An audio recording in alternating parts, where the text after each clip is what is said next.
What if I told you yourself, your thoughts, your memories, even your free will might be an illusion? That the mind you take for granted has been dissected, debated, and redefined for over 2,000 years. Today, we're diving into the greatest minds in philosophical psychology. Thinkers who dare to ask, what are we? Why do we suffer? And how much control do we really have? Strap in. This journey will change how you see yourself. From soul to unconscious. Ancient foundations. We start with Aristotle, 384 to 322 BCE. While Plato saw the soul as eternal, Aristotle called it the essence of life, the engine driving perception, memory, and desire. His radical idea? Mind and body aren't separate. Trauma affects your thoughts. Joy lights up your face. Sound familiar? That's because he laid the groundwork for modern neuroscience. Fast forward 2,000 years to René Descartes, 1596 to 1650. He split reality in two: the physical body, a machine, and the non-physical mind, the ghost in the machine. His famous line, "I think, therefore I am," made consciousness the bedrock of existence. But this dualism created a puzzle we still fight over. How can a non-physical mind control a physical body? Empiricists versus idealists. Enter John Locke, 1632 to 1704. He rejected innate ideas, arguing the mind is a tabula rasa, a blank slate. Everything we know comes from sensory experience. See a red apple? That's not redness in the universe. It's light hitting your retina, interpreted by your brain. Locke's legacy? Behaviorism, therapy, even AI training. But then came David Hume, 1711 to 1776. He took empiricism further. If all knowledge comes from senses, then cause and effect is just habit.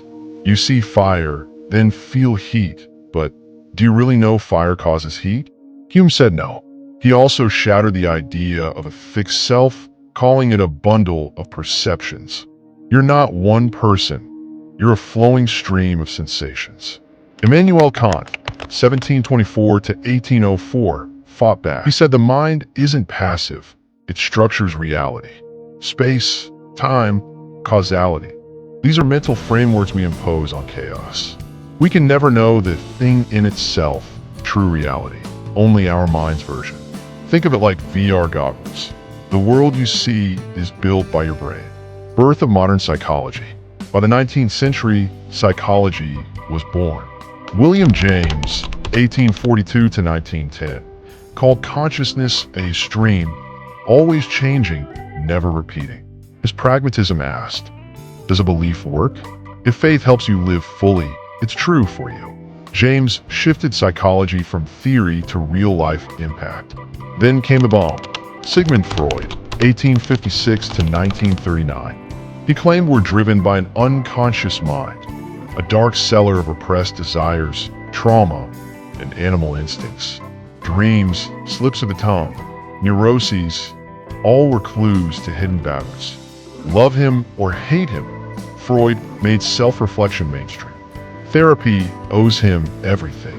Language, freedom, and being. Ludwig Wittgenstein, 1889 to 1951, changed the game.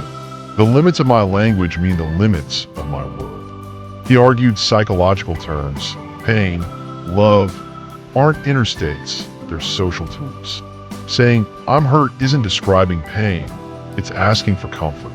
This killed the idea of a totally private mind. Jean-Paul Sartre, 1905 to 1980, screamed, we're condemned to be free. His existentialism said existence precedes essence. You're not born a hero or a coward. You choose it. Avoiding choice. That's bad faith. Sartre's lesson, anxiety isn't a bug. It's the price of freedom. Martin Heidegger, 1889 to 1976, agreed. He said we're beings in the world. Not brains in jars, but creatures embedded in context, tools, and time. Your identity isn't static. It's shaped by your projects, raising kids, writing a book. Ever felt lost? Heidegger called it thrownness, We're dumped into existence with no manual. So what do Aristotle, Freud, and Sartre have to do with you? Everything. When you doom scroll, that's Hume's habit, overriding reason. When you feel trapped by labels, that's Sartre's bad faith. When therapy helps you rewrite your story, that's Freud meets Wittgenstein. Today's battles, AI consciousness, free will versus determinism, trauma science, are extensions of these ideas. We're still asking, are we souls, machines, stories, or something undiscovered? What do you think the self is? Comment peut-on? If this blew your mind, smash like, subscribe, and hit the bell. We'll dive deeper into part 2, Eastern philosophy, neuroscience, and the future of mind. Remember, question everything, especially your own thoughts. Stay curious, friends.